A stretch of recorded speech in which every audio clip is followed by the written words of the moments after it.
وجعلنا من بين أيديهم سدا ومن خلفهم سدا فأغشيناهم فهم لا يبصرون وسواء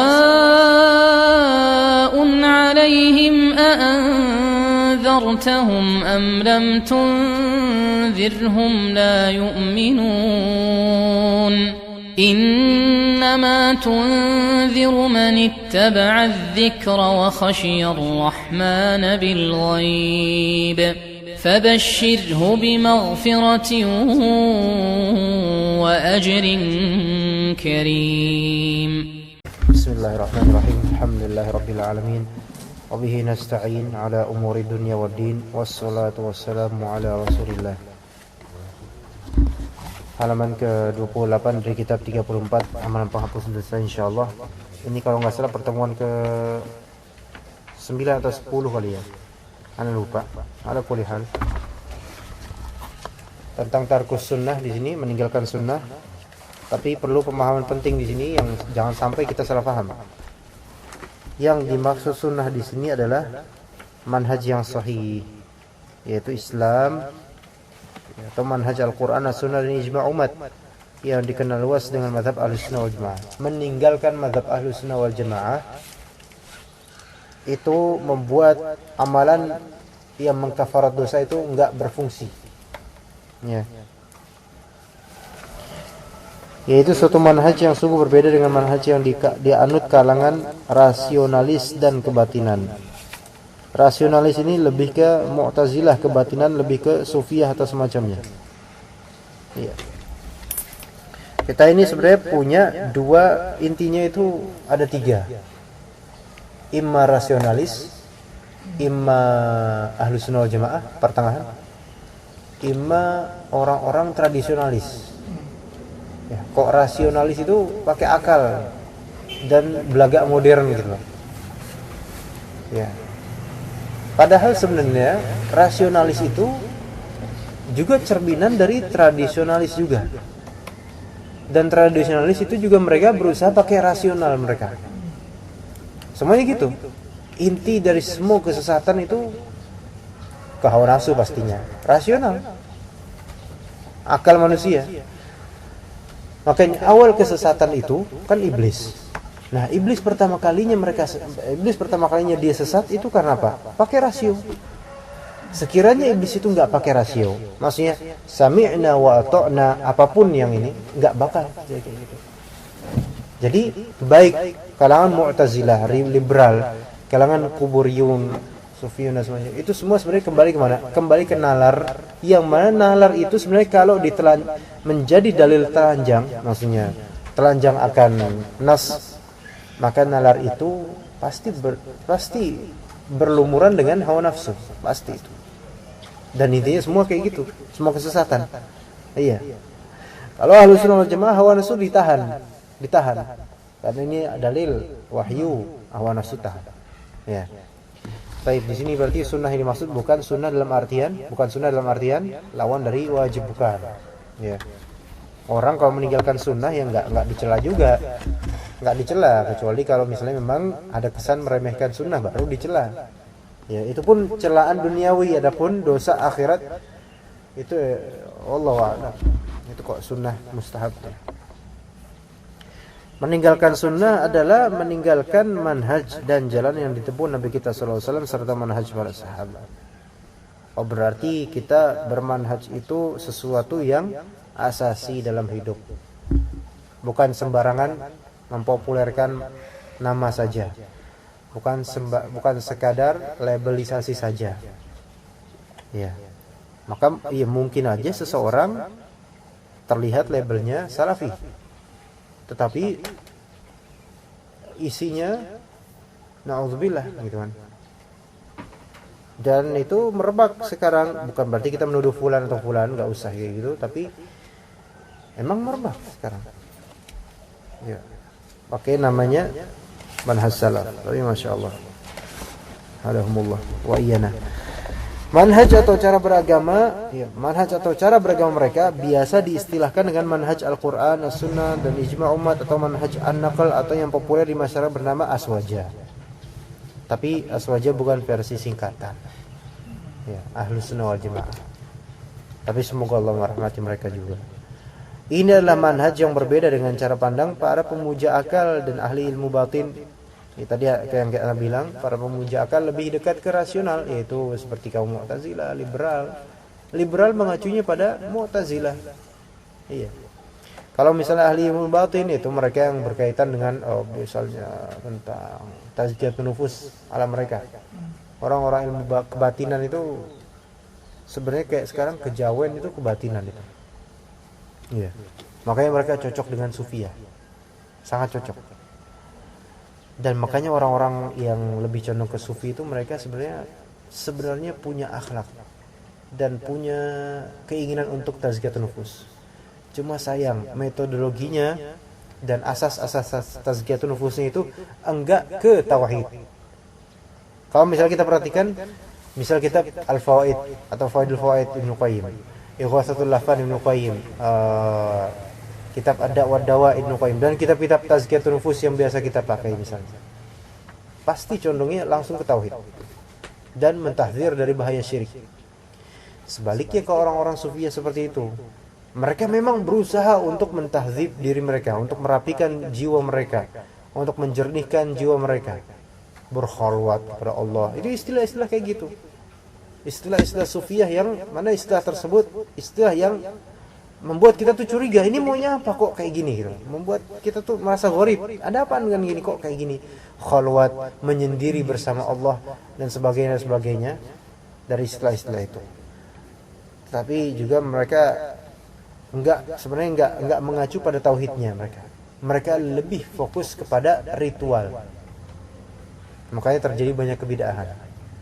Enggak memurnikan tauhidnya dulu, tapi memperbanyak ritual-ritual yang menurut mereka semakin banyak ritual itu semakin mujarab untuk masuk jin, ya.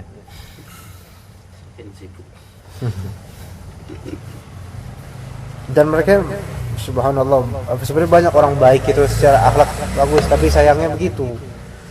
Apalagi kalau udah tua, udah susah, ya.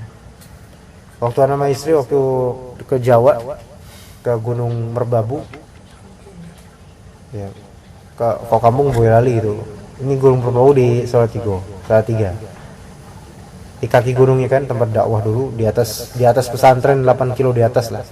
Minjem motor waktu itu sama keluarga sana. Jauh ke atas gitu, kayak suatu musola. Ya, udah mesen makanan di ampel, mesen makanan pecel atau semacamnya, makan di atas gunung, di gunung itu. Di masjid, di musola tempat dulu anak ngajar, anak-anak kecil dulu waktu masih SMA, dulu anak ngajar anak kecil di atas gunung. Nah itu udah makan di situ sama Zaujah. Alhamdulillah enak banget ya. Dingin kan, habis hujan kan, hujan-hujanan itu ke atas gunung, gigil sampai atas. Nah, sampai di atas itu udah enak, udah agak cerah lah. Kita makan, ada seorang orang tua. Karena orang desa biasanya kalau ketemu orang asing gitu kan, apalagi muka-muka kota kayak anak gini kan. Itu kan memang dicurigai atau gimana, dititeni gitu kan. Tapi ini alhamdulillah enggak. Ya. Mungkin dia tahu itu kita baru pengantin baru gitu kan. Nah, datang gua senyum ramah, wah yo silakan. Ramah banget. Ramah, dia masuk musola itu. Tapi kita makan dulu. Pas kita mau selesai makan kan enggak enak, wah. Pengen pamitan sama bapak tadi udah berbuat baik banget nyambut kita gitu. Masuk ke dalam. Mana orangnya? Lagi di gelap-gelapan. Ternyata lagi merinding disco ternyata.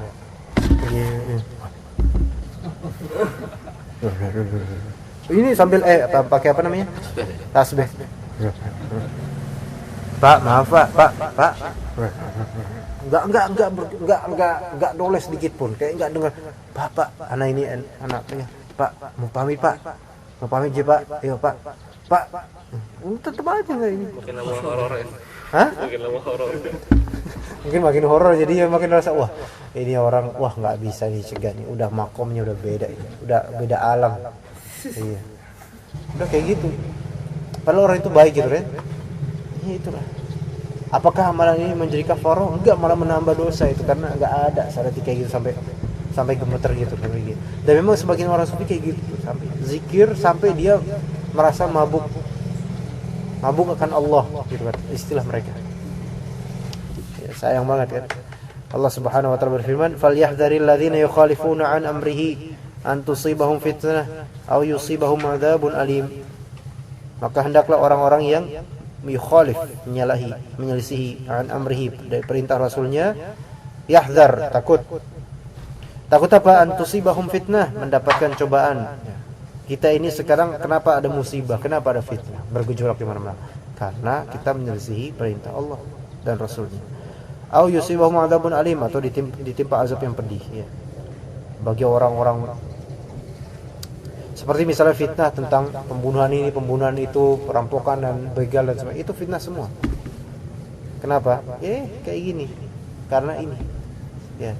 Sekiranya kita tuh ngikutin dengan perintah Allah dan Rasulnya, itu negeri kita aman, makmur, sejahtera, aman sentosa. Ya. Motor antum taruh di samping sana, nggak ada yang nyolong. Kenapa? Karena orang mau nyolong mikir dulu. Ini syarat Islam, nggak boleh nyolong. Itu.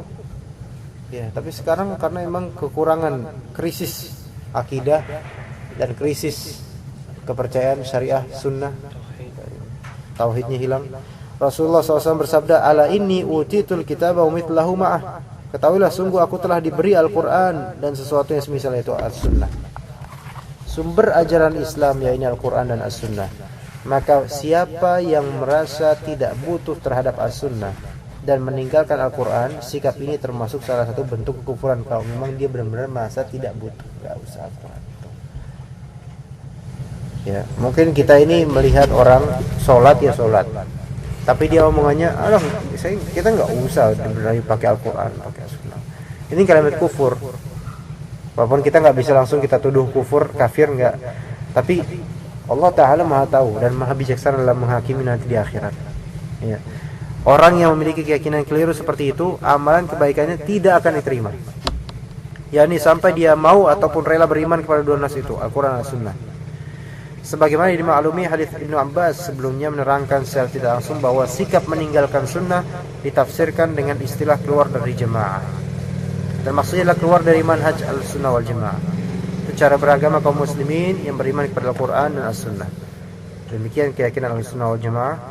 Dan siapa saja dari kaum mukminin yang menyalahinya, maka dia tidak berhak mendapatkan kafarat atau penebus dosa sampai dia mau kembali ke jalan yang lurus. Uraian yang di atas dikuatkan oleh penegasan Rasulullah SAW dalam sabda berikut, "Man faraqal jama'ata shibra faqad khala'a ribqatal islami min 'unuqi." Barang siapa yang memisahkan diri dari jemaah, maksudnya ahlu sunnah wal jemaah, sejengkal saja, berarti dia telah melepaskan ikatan Islam dari lehernya. Bukan berarti dia dikafirkan, bukan. Tetapi Islam itu adalah sunnah, Islam itu adalah jemaah. Perlu diketahui bahwa maksud meninggalkan sunnah di sini bukan meninggalkan sesuatu yang dianjurkan yang merupakan lawan dari wajib, bukan. Ini secara usul fikihnya.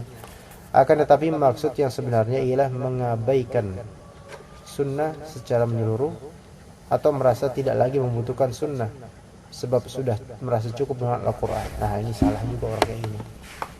Adapun Quraniyun atau inkar sunnah, kafir kok itu, yang kafir itu. Ya, tapi kita dakwahi. Adapun akibat dari sikap demikian, yaitu dampak dari meninggalkan sunnah, ialah menjauh dari jalan yang benar untuk memahami Al-Quran. Orang kalau misalnya nggak punya spirit pengen ngikutin sunnah, antum mau jelaskan hadis ke dia juga nggak mempan. Karena emang dari awal nggak antum kayak mau ngajarin tafsir seenak antum, kalau memang dia tuh nggak suka sama Al-Quran, ini nggak bakal, ya kan? Dan sebaliknya orang yang suka dengan Al-Quran, denger aja, bukan denger tafsir, denger Al-Quran aja dia berusaha untuk memaknai. Itu kalau yang suka dengan Al-Quran. Ya. Wallahul musta'an, wallahu a'lam. Subhanakallahumma bihamdika asyhadu an la ilaha illa anta astaghfiruka wa atubu ilaik.